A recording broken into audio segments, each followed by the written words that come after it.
Estamos de volta com o programa que discute a situação dos professores concursados. Hoje eu recebo o vereador Celso Gianazzi, do PSOL, e as professoras concursadas Tatiana Cortellini Cavalcanti e Jaqueline Cordeiro Souza Moribe.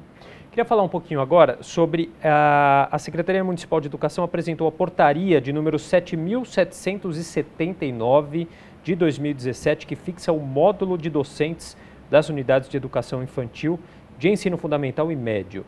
Queria saber a análise de vocês em relação a essa portaria. O vereador, inclusive, apresentou um PL, o PL 36, agora de 2019, para assustar esse decreto. Nós apresentamos o PDL 36 porque nós entendemos lá que essa é uma portaria da época do ex-prefeito João Dória, né? Na verdade, ele quer acabar, ele quer reduzir o número de profissionais da educação nas escolas. Então, ele tem uma política de fechamento das salas de aula, diminuição das salas de aula em todas as escolas aqui na rede municipal. Então, o decreto é isso, ele precariza, faz com que as salas fiquem superlotadas, né? As que remanescerem. Então, o PDL vem para isso, para ir contra essa portaria que precariza ainda mais a relação aqui na educação pública aqui do município de São Paulo. Esse decreto atingiu a escola de uma maneira muito séria, porque a gente tinha um número de professores em módulo. Então, o que acontece? Os professores em módulo são professores que ganham a mesma coisa do professor que está regente em sala. Eles têm 3 funções dentro da escola: substituir o regente em falta, acompanhar o regente dentro da sala de aula. Então, se não houve falta no período, ele vai junto com o professor para ajudar no desenvolvimento da aula. Ou um terceiro foco dele é criar projetos para enriquecimento pedagógico. Então, xadrez, jogos, enfim, qualquer coisa que seja enriquecimento pedagógico. Quando ele entra com essa portaria, ele diminuiu muito o número dos professores em módulo. Então, assim, quem são mais prejudicados? As escolas da periferia, que tem muitos alunos. Então, assim, você perde as escolas que têm EJA, Educação de Jovens e Adultos, porque você teve que dividir os professores como módulo. Vamos supor, tinha direito a 10, foi diminuído para 6. Então, foi uma queda de 40% desses professores. Então, você tem que dividir esses professores nos 3 períodos da escola. Então, quem tem EJA, quem é Educação de Jovens e Adultos, fica muito prejudicado. Por quê? Porque você tem que garantir o atendimento também do jovem e do adulto à noite, e os outros períodos estão sem os professores do módulo. Então, foi muito sério. E assim, muito professor que estava fazendo um trabalho super legal dentro das escolas, tiveram que sair das escolas porque ficaram excedentes, ou seja, a vaga existia, deixou de existir, eles tiveram que ir para outra escola, foram removidos, né? Primeiro eles foram alocados em outra escola, depois pediram a remoção. E a escola ficou defalcada, né? Uma coisa muito séria, os alunos perderam muito. E porque é um direito do professor em módulo, está lá para isso, né? Está lá para ajudar a escola, está lá para substituir o professor. A gente não tinha que diminuir o número de professores, o certo era a gente aumentar, garantir esse atendimento. E isso não foi feito. Então, completando um pouco o que a Jaque está dizendo, o trabalho dos módulos ele era extremamente importante para o andamento, para a organização e rotina da escola. Além dele substituir professores em falta, ele também ajudava muito com as crianças que tinham algum tipo de dificuldade de aprendizagem, ou alunos, por exemplo, que têm algum laudo, né? Crianças com algum tipo de transtorno ou dificuldade, né? Eles ajudavam nessas crianças, porque hoje vem aumentando, isso é muito bom, né? O número de crianças de inclusão nas escolas, né? Crianças que usam cadeiras de roda, crianças com algumas dificuldades. E o módulo fazia esse trabalho dentro das escolas, ele também ajudava nisso. Eu acho que outro ponto importante para falar sobre essa questão dos módulos é que isso causou um transtorno até na vida desses professores, porque muitos deles só ficaram sabendo que eles iriam ser remanejados no dia que eles voltaram depois dos 30 dias de férias. Então, imagina você chegar para trabalhar no seu ambiente de trabalho e saber que você não ia mais trabalhar lá e ir para outro lugar sem saber direito o que você ia fazer e qual a sua função realmente dentro daquele colégio. E essa questão da educação inclusiva também, a gente tem um olhar muito atento a essa questão, porque assim, o número de profissionais, de estagiários, dos AVS, direcionados para atendimento das crianças com inclusão é muito baixo, mas é muito baixo mesmo em relação ao número de crianças com deficiência nas escolas municipais. Então, a gente tem esse olhar.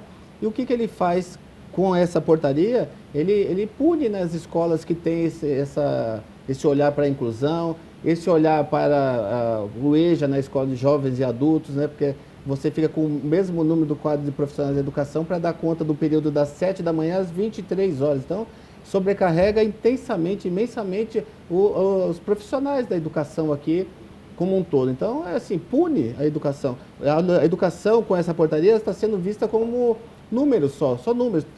Pensar na redução do orçamento, dos números orçamentários dessa questão. E não é verdade, isso não pode acontecer de forma alguma. A educação tem que ser olhada como uma política pública de Estado, uma política que leve para frente, não olhando só nos números, né, no financeiro. Que a Tati falou, o módulo existe ainda, mas reduzido. Então, os professores em módulo, agora eles não têm tempo de fazer esse apoio pedagógico porque eles estão em regência normalmente, né?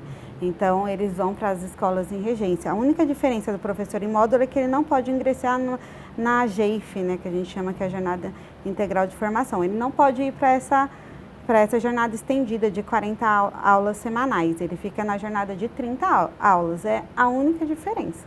Então, assim, acontece, ele pode fazer esse atendimento, só que com um número tão reduzido, ele acaba ficando em substituição e a escola não tem esse apoio pedagógico.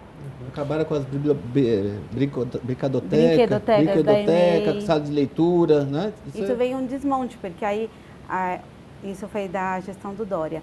Ele veio com um decreto, então os espaços pedagógicos das EMEIs foram transformados em salas de aula. Então, assim, a gente acredita que sim, as crianças têm que ser atendidas e tem que construir novas escolas para atender essa demanda. Não tirar o espaço pedagógico. Então, elas tinham direito a uma brinquedoteca, que é um espaço exatamente para a criança poder brincar, para o lúdico da criança. Ela não tem mais esse espaço. Salas de informática foram retiradas das EMEIs também, porque eles precisavam desse espaço para a sala de aula. Então, assim, esse processo, né? Você não tira, você acrescenta, você aumenta o espaço pedagógico da escola. E se não está dando conta, então vamos construir. A gente tem um monte de profissional aí querendo entrar na rede, então vamos aumentar a rede, não vamos precarizar, né?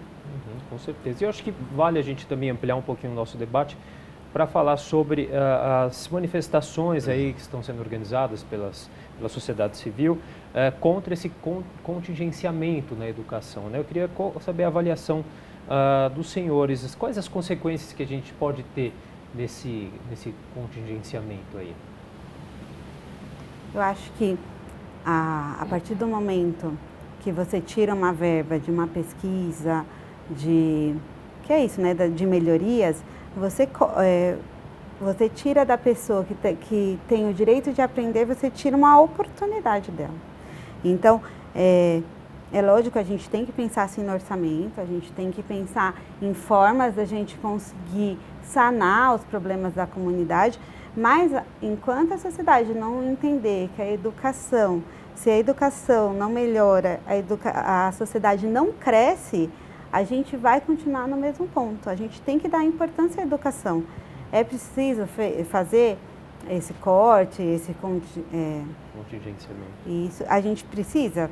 Então, assim, vamos analisar, vamos fazer uma análise completa de todos os setores, de todas as pastas, ver o que dá para tirar, o que não dá para tirar, desde que não atinja quem está lá, né? A sociedade que precisa da educação pública, a sociedade que precisa do transporte público, da saúde.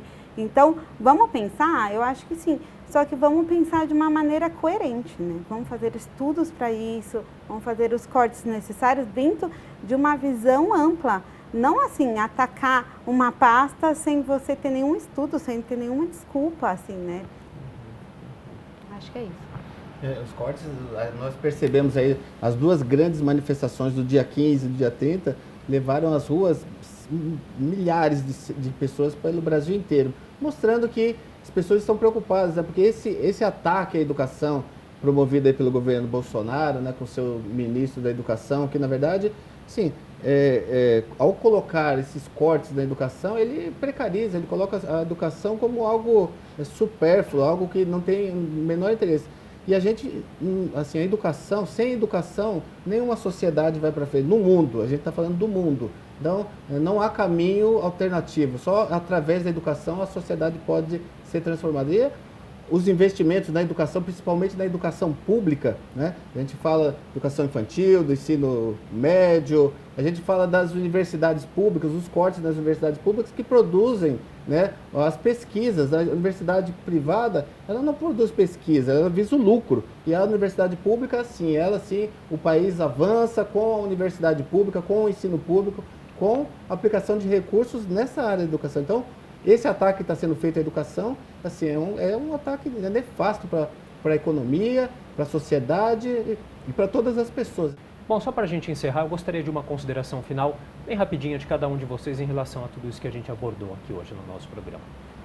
Só complementando o que o Celso e a Jaque falou, eu acho que a educação, a gente tem bons exemplos em outros países que quando há um investimento, um planejamento na educação, a sociedade ela melhora como um todo.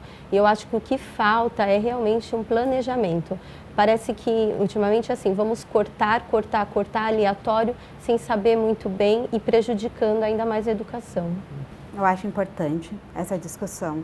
Eu acho que é importante a luta para garantir um atendimento digno à população.